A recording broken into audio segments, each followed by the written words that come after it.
Good afternoon, everyone, or good day to you, wherever you are in the world. My name is Dafna Lender. I'm a licensed clinical social worker, and I've had 23 years of experience working with children and families. I'm a trainer and consultant in theraplay and also in dyadic developmental psychotherapy. And I'm very pleased to be here to talk in the TRF Tuesday series. Very honored. And in these next 8 sessions, I'm going to be talking about parenting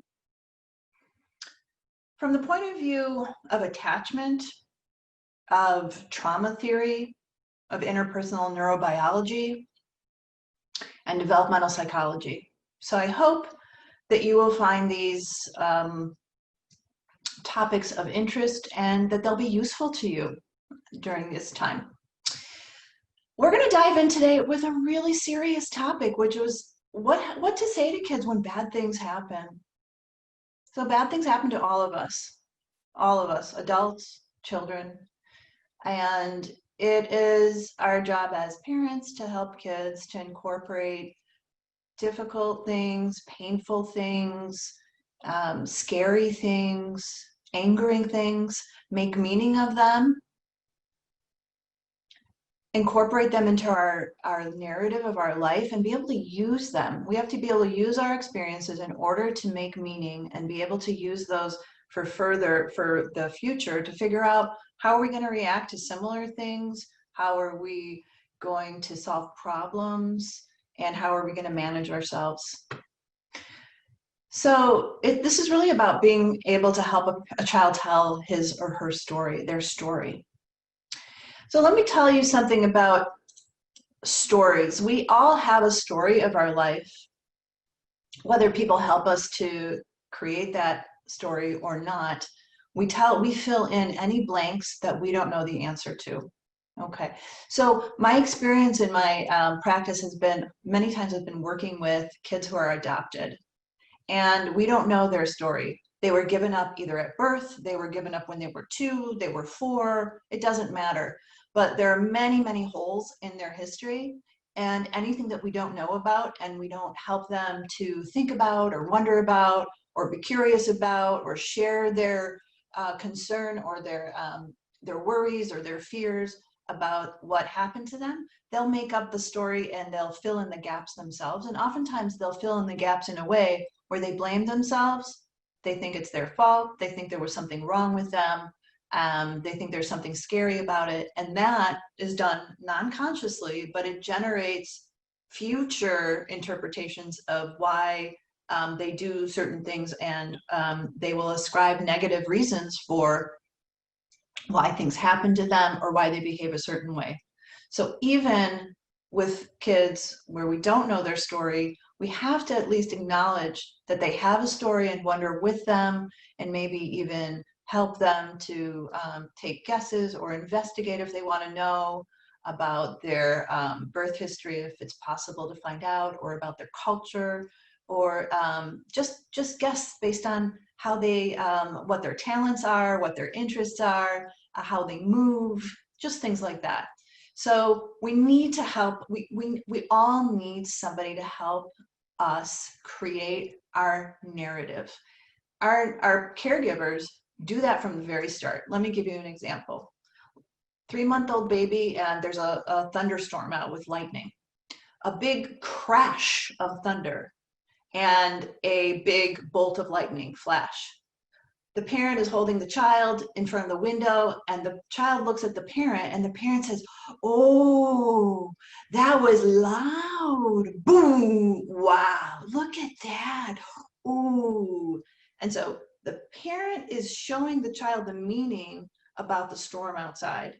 If the parent is frightened, if the parent is shaken up, if the parent feels insecure, then their movements, their sound, their gestures, and the words that they say will give interpretation to the child. What does it mean to be in a storm?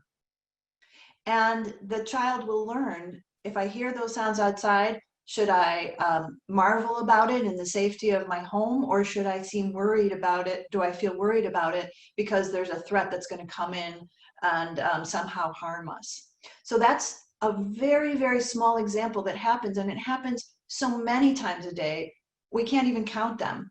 It begins to to knit a story of our life of what it means to be alive. So later on, when a child is older, and let's say they don't get invited to a sleepover, or they feel out of favor with their teacher, and they come and they tell you about it, your interpretation and your reflection of what it means has everything to do with how they'll begin to tell the story of their own experience and similar experiences in the future. So telling a child, for example, oh, you don't have to worry about those people. They're not good enough anyway. Or you don't have to care about how they feel. You just make new friends. Well, I think the intention is well-intentioned because the parent is trying to save the child from having sad feelings about it or feeling lonely or rejected. But one of the underlying principles is that acknowledging painful, sad, lonely, or angry feelings is an important part of making the child feel more connected and making those feelings actually feel smaller. And so in essence, what we want to do is to really take the moment to validate and be with the child and say, oh, if they didn't invite you, that must feel kind of sad or kind of lonely. That makes sense. And take that moment. You noticed just now that I didn't jump in and say, but you have other friends and you were invited to 15 other birthday parties. That is going to kind of dismiss or put a de-emphasis on the sad or lonely feelings or the feelings of rejection. And you actually want to have a moment for the child to be able to feel that in your presence where you're accepting those feelings, and then take a sigh.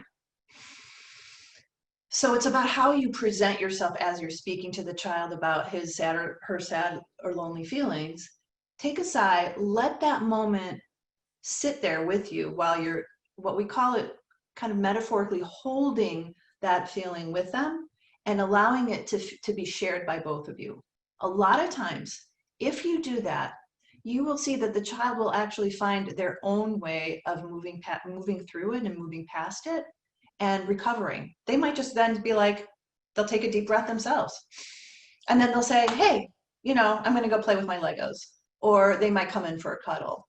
Or they'll give you a signal that they're open to maybe some feedback about how maybe do you want to invite your own friends over.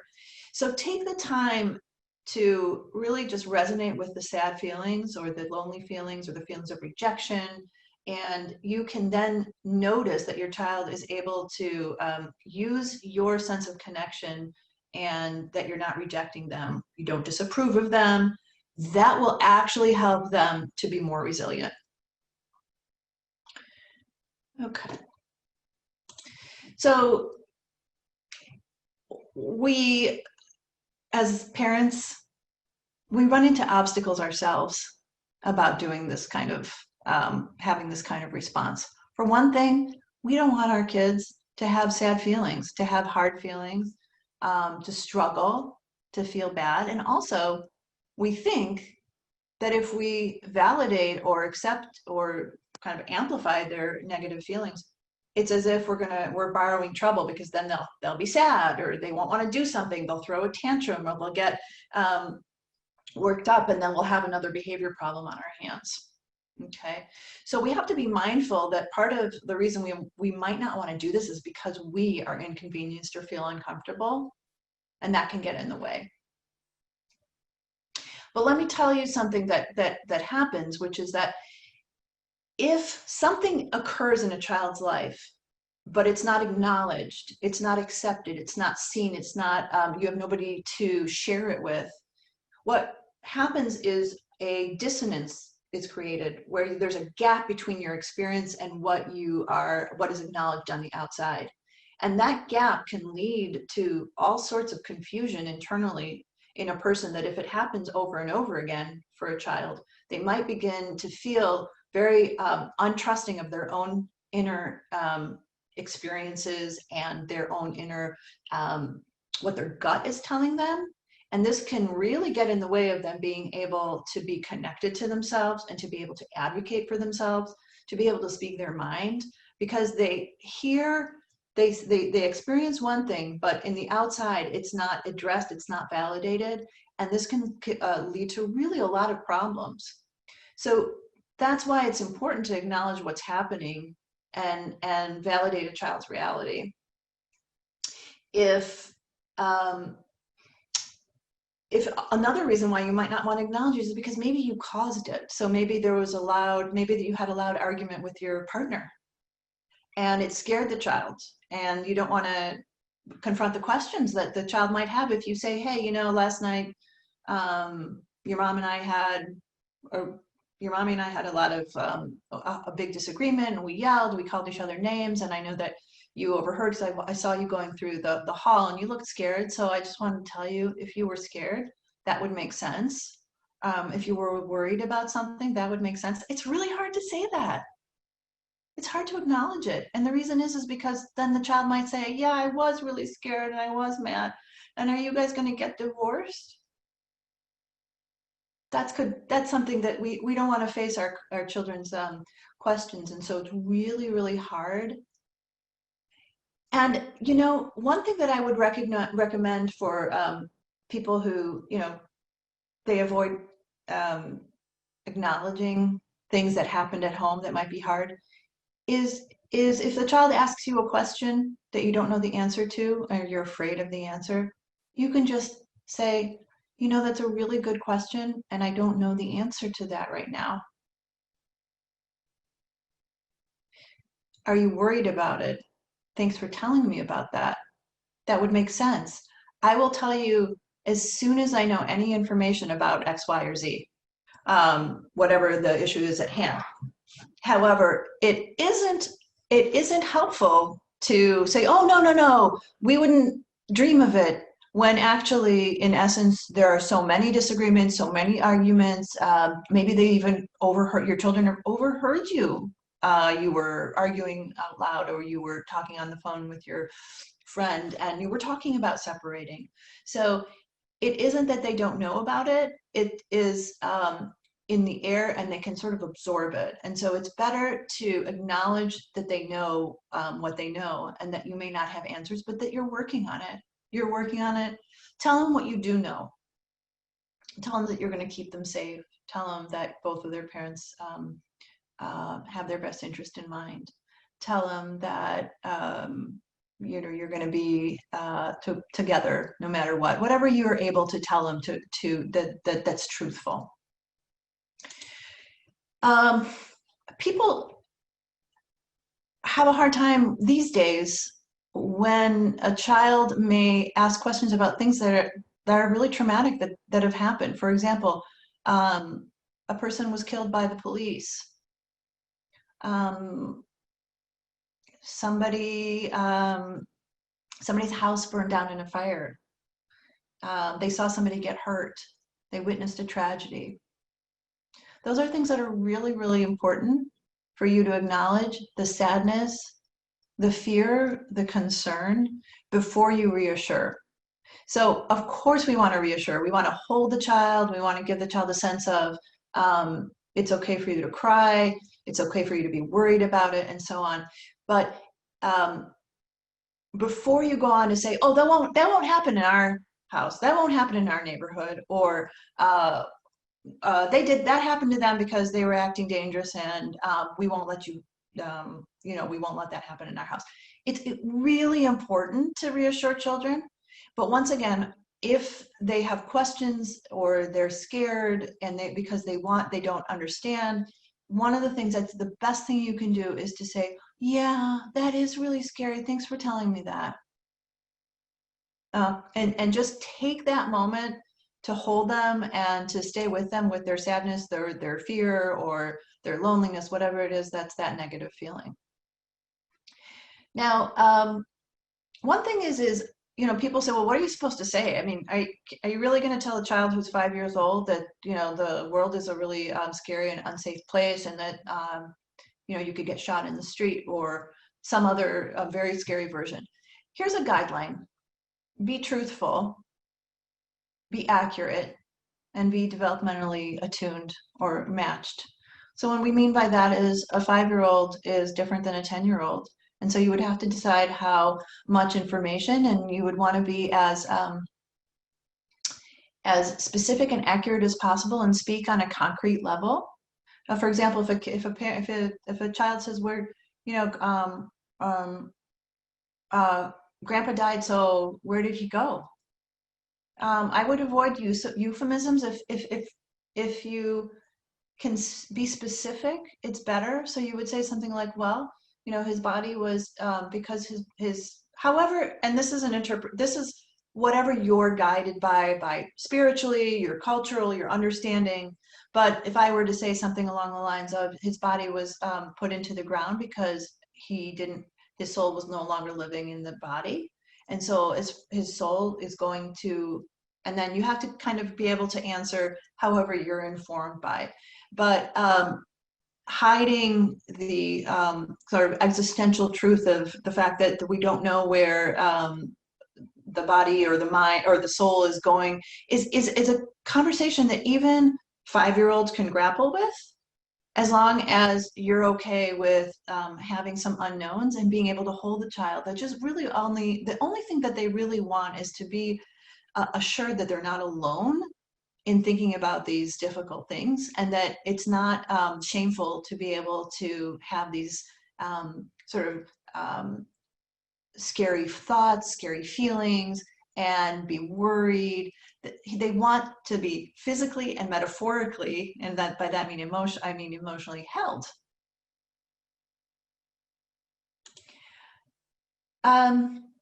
Sometimes people say, well, we really, we don't want to highlight aspects of this child's history that is, the problematic parts. Like if a kid was adopted, well, we don't want to tell them that, their, birth mom she was a drug addict, and she was really young, and she already had 5 or 7 kids, and she neglected him, and it, is, well, okay, so she was probably many other things, but that, if you know that specific information, that's part of their story. That's part of their story, and you would tell them along with other things that they would also know. So you would say, when you were born, you were, whatever the facts are. I don't know if the information in the child's adoption history is available, but that you were sick or you were exposed to alcohol in your birth mom's tummy. And you would say that. You would also say other things. You would say something along the lines of, you were always really, really good at drawing, and I wonder if that has to do with your birth mother or your birth father, because that seems like that was something that was born into you. So you want to say a balance of all things, the good things and the bad things. You don't want to hide the things that they are contending with. And the reason is if you don't tell them, and they have future experiences, for example, they have problems with learning, or they have problems with impulse control, being able to say, I had something that happened to me when I was in my birth mom's tummy, and it made certain challenges more prominent in my learning. That's really helpful to know, because then it's not my fault. I'm not to blame. I'm not stupid. That is a much better basis for you to be able to move on and say, okay, what am I going to do to fill in my gaps for learning? If you don't if you say, oh, your birth mom loved you so much, she was just too young, she couldn't take care of you, but she loved you so much, and she wanted the best for you, and that's why she made a birth plan, an adoption plan. Well, that may be true, but there was also some things and that this child was contending with. And to focus just on the positive will leave the child to come to their own conclusions. Okay, so I have a really hard time in school in math, and so that just means it's got to be because I'm stupid. So that's why it's really, really good to be able to tell a truthful, developmentally appropriate story. And then finally, just to wrap up with a few more guidelines, is to just watch the child's body language and watch their signals that they're giving you. You don't have to tell them a lot. If they ask a question and then they walk away once you give them an answer, don't follow them and give them more answers and continue. Watch them, and that's called attunement. They'll come back to you if they need more information. That's the wonderful thing. Don't look at them necessarily in the eye and ask them for eye contact, because that might be too intense. You might want to chat with them and tell them stories when they're walking with you or when they're driving in the car, because they're not looking in their eye. And they might want to draw or play or hum, and they're still listening to you. So just watch for that and make it a give and take situation. I hope you've enjoyed talking about how to chat with kids about difficult stories in their life and how to help them to develop a coherent story about their own life. See you next time, next Tuesday, same time. Be well.